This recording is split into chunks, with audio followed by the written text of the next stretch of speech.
Selamat hari Minggu semua. Gimana kabar adik-adik semua? Semoga adik-adik sehat selalu ya. Kita baru saja menyelesaikan kebaktian kita. Nah, sekarang waktunya kita untuk mendengarkan firman Tuhan kita minggu ini yang akan dibawakan oleh Bang Nexstar di kelas Petrus dan Salomo.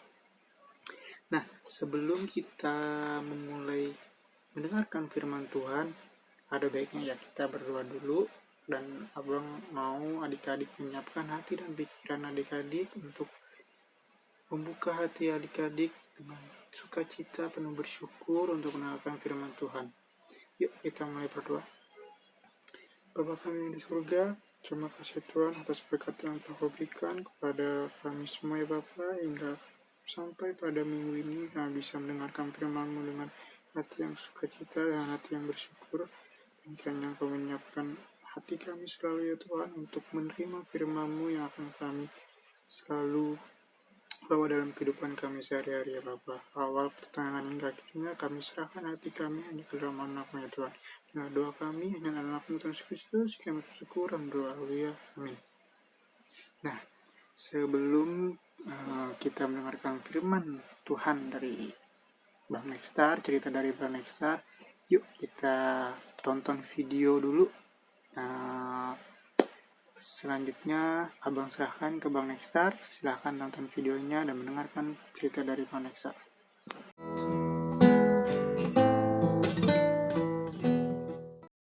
Apakah kamu pernah mendengar cerita tentang surga? Surga adalah tempat yang indah, tempat yang menyenangkan. Tuhan ada di surga dan Tuhan ingin kita semua pergi ke surga suatu hari nanti. Tentunya kamu ingin masuk surga, bukan?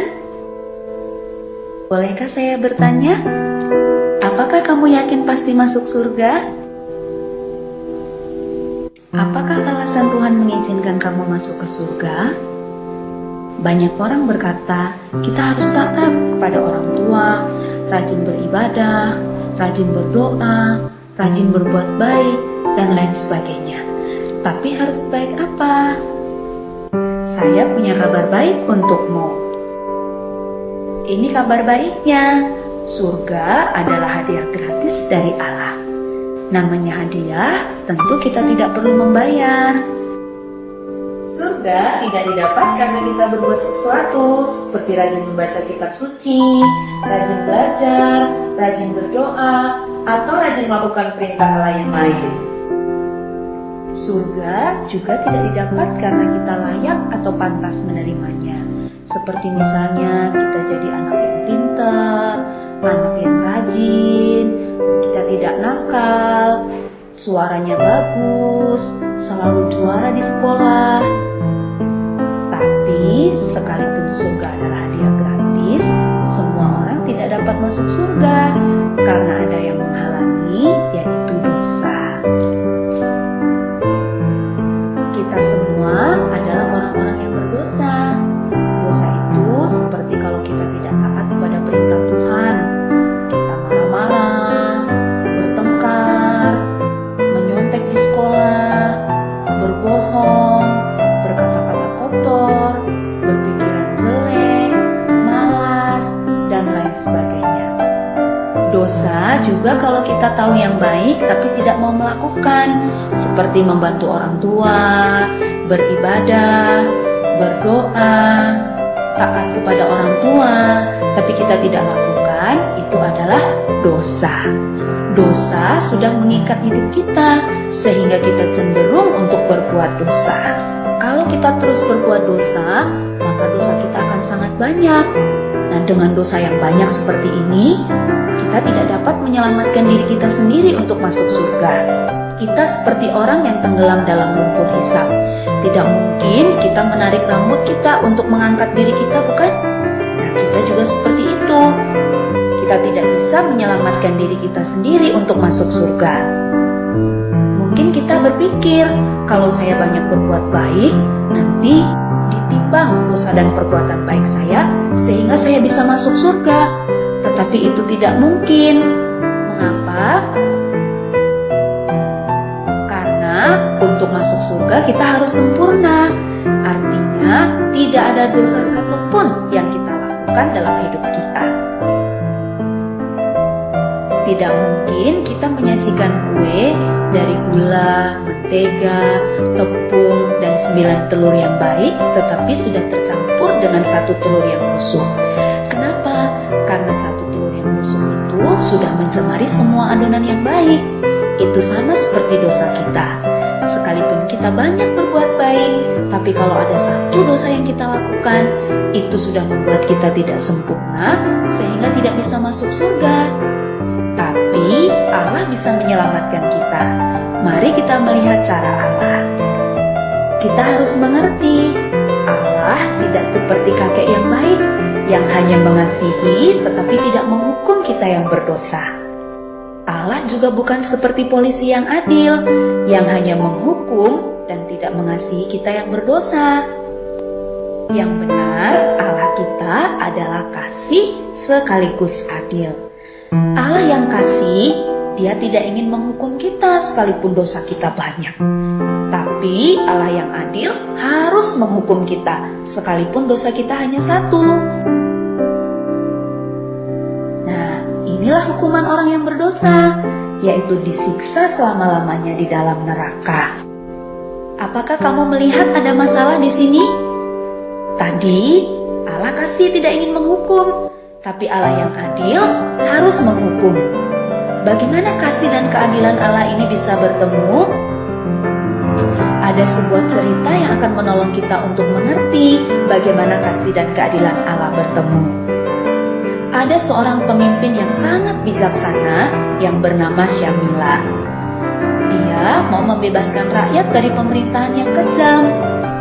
Tiba-tiba suatu kali prajuritnya datang melapor bahwa ada yang mencuri bahan makanan mereka.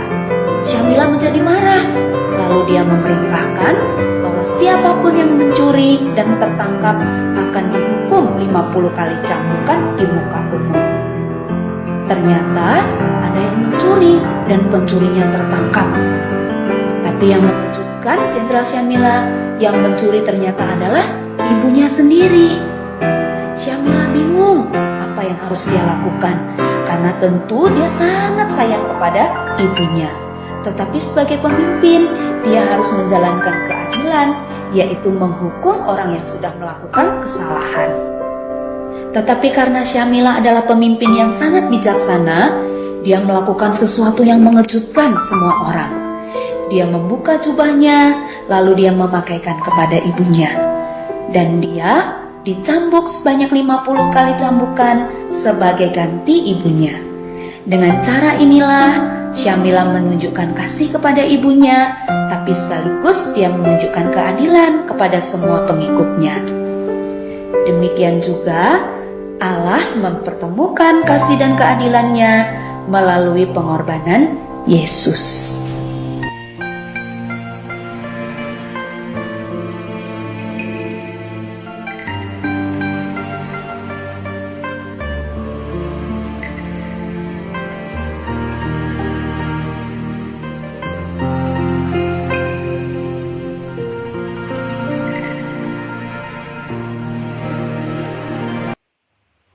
Adik, gimana videonya?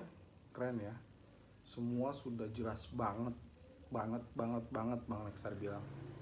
Tinggal kalian pesan Bang Nexar sih, kalian baca sering-sering tuh tonton tuh videonya, di save aja.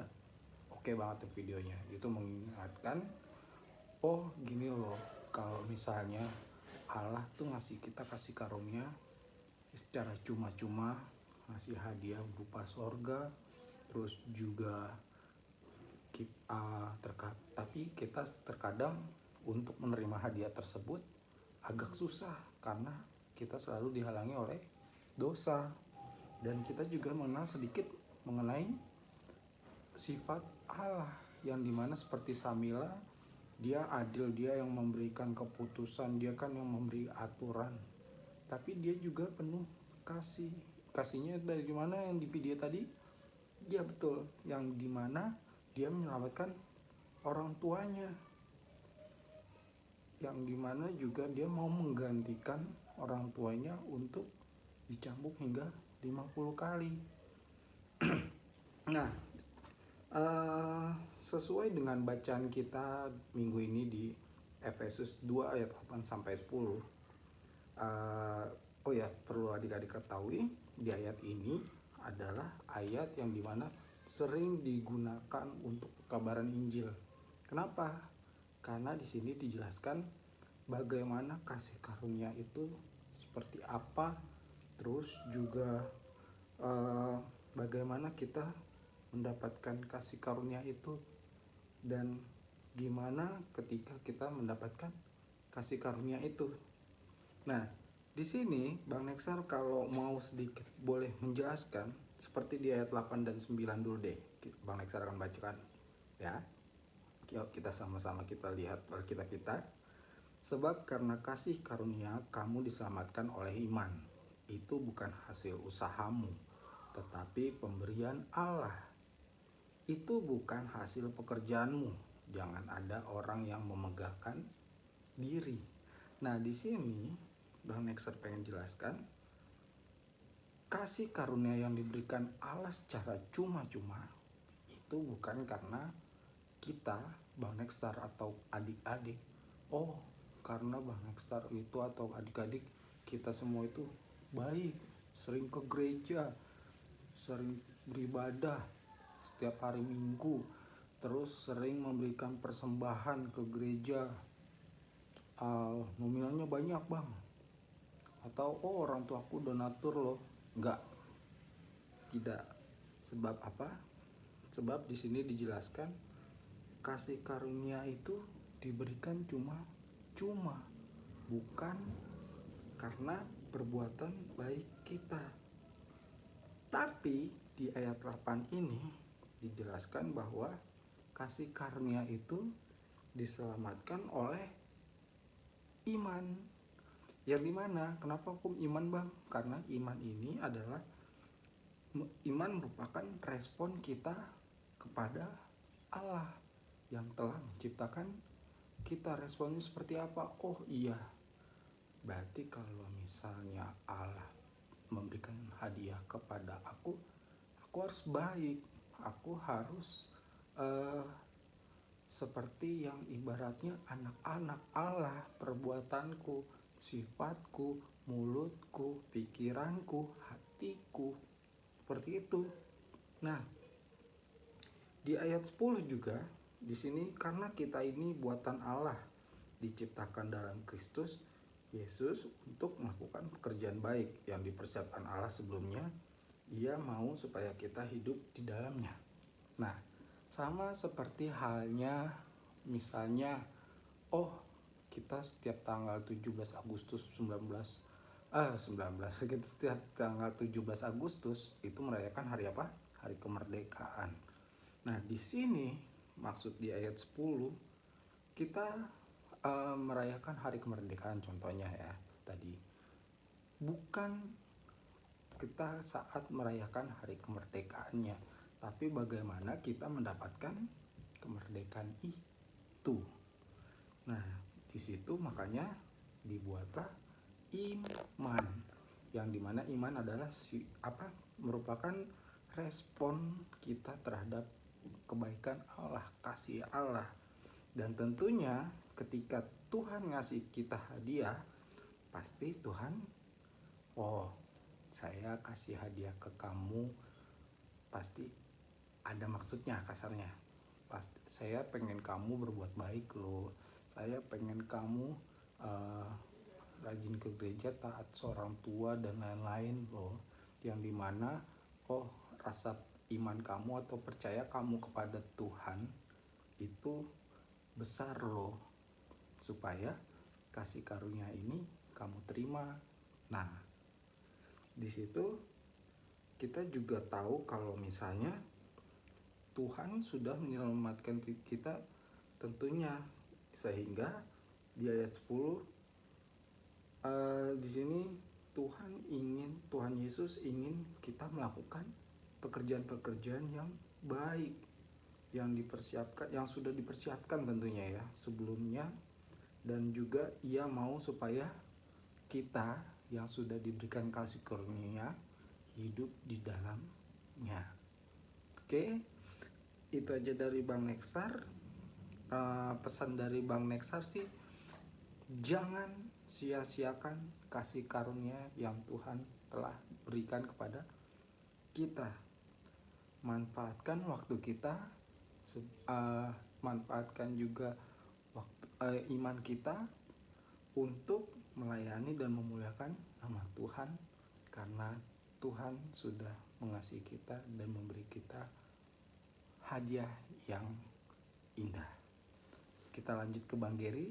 Bang Geri, kesimpulannya.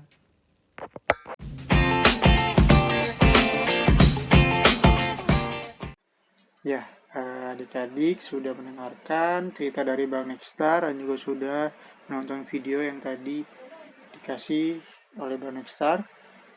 Nah, jadi kesimpulan dari cerita ini, adik-adik sudah dibebaskan, adik-adik sudah diselamatkan, dan kita semua sudah diberi hadiah gratis, yaitu surga. Nah, sekarang apa sih tugas kita dan apa sih yang harus kita lakukan setelah kita tahu itu semua? Ya, tujuan Tuhan membebaskan kita adalah untuk melakukan pekerjaan baik dan untuk menjadi berkat bagi sekitar kita. Nah, itu adalah tugas kita. Mau nggak sih adik-adik menjadi berkat? Mau nggak sih adik-adik melakukan pekerjaan baik gitu? Apakah adik-adik malu sebagai orang percaya? Apakah adik-adik malu sebagai orang Kristen? Ya, Abang harap sih enggak, karena kita udah tahu nih, kita sudah diselamatkan, kita sudah dihadiah gratis, kita sudah dibebaskan. Apakah adik-adik mau seperti jemaat Efesus sebelum Paulus datang? Mereka menyembah dewi-dewi, mereka menyembah dewa, mereka menyembah berhala, mereka menyembah patung. Apakah mau seperti itu? Padahal mereka tahu mereka sudah dibebaskan. Nah, sekarang Abang mau kalian tuh mencerminkan bagaimana sih kita sebagai orang percaya, bagaimana sih kita sebagai orang Kristen yang sudah menerima pembebasan, sudah menerima hadiah gratis dari Tuhan, yaitu masuk surga. Nah, tugas adik-adik itu sekarang menjadi berkat, apalagi dengan situasi yang sekarang ini. Ya, contohnya adik-adik tetap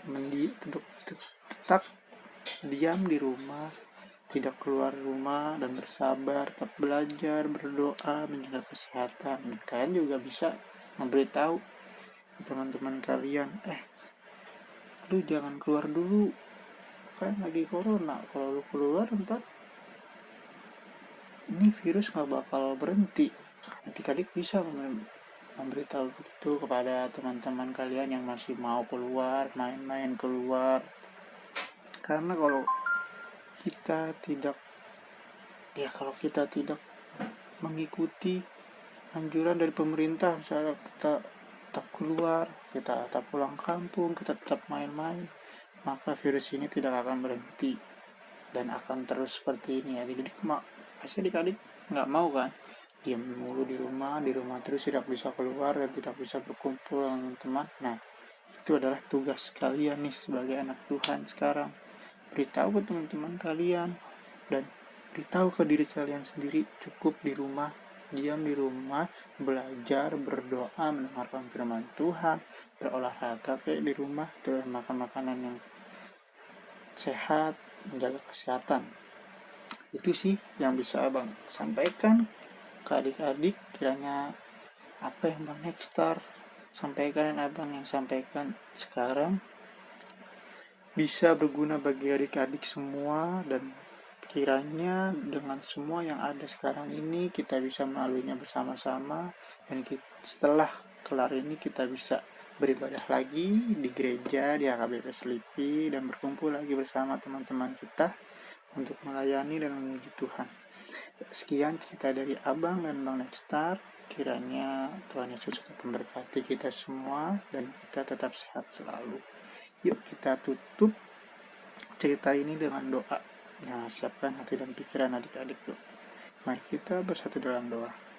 Ya Bapa, terima kasih Tuhan atas berkat yang Engkau berikan pada kami ya Bapa. Kami baru saja mendengarkan sebagian dari firman-Mu ya Bapa. Kiranya firman yang Aku sampaikan dan banyak serta disampaikan bisa berguna bagi kami semua ya Bapa. Dan kiranya kami bisa melaksanakan dengan baik. Dan dengan kondisi sekarang ini, tugas kami hanyalah duduk diam, mendengarkan firman-Mu, beristirahat dengan baik, makan makanan sehat, dan belajar dengan baik ya Bapa. Kiranya itu bisa kami tekankan di dalam diri kami masing-masing dan kepada orang semua, agar ini bisa berakhir ya Tuhan. Kami berserah kepada Bapa, kepada negeri ini, kepada dunia ini, kiranya kami bisa melewatinya dengan baik, dengan bersama-sama, dan bisa kami berkumpul untuk memuliakan nama-Mu selalu ya Bapa. Dan kiranya berkat-Mu selalu berlimpah bagi kami selalu ya Bapa. Inilah doa kami, dalam nama-Mu Tuhan Yesus Kristus, kami bersyukur dan doa. Haleluya, amin. Ya, oke, sekian dari Abang, bye.